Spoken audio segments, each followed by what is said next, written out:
Here's how to install your new Gen 2 return pipe. You are going to remove the top stack, take a 1/4-inch bit and remove the 2 1/4-inch self tappers that are inside that stack, removing the internal return pipe.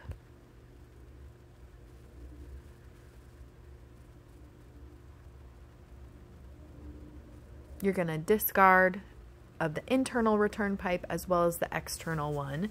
Then you can remove the 3 screws at the bottom of the stack. You have all brand new hardware that came with your new Gen 2 return pipe that you're going to install.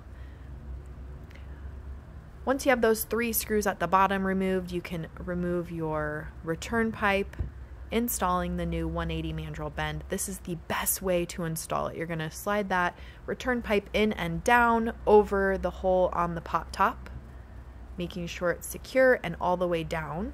You're then going to take your 4 1/4-inch screws that came with your return pipe and replace them at the bottom of the stack, leaving you 1 screw for inside.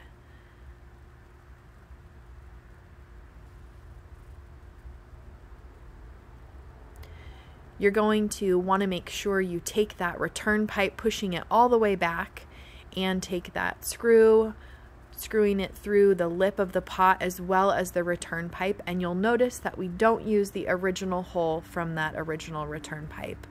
This placement is going to give you optimal performance for your new return pipe. You can place that top stack back on and you are ready to use your new upgraded Smudge Pot.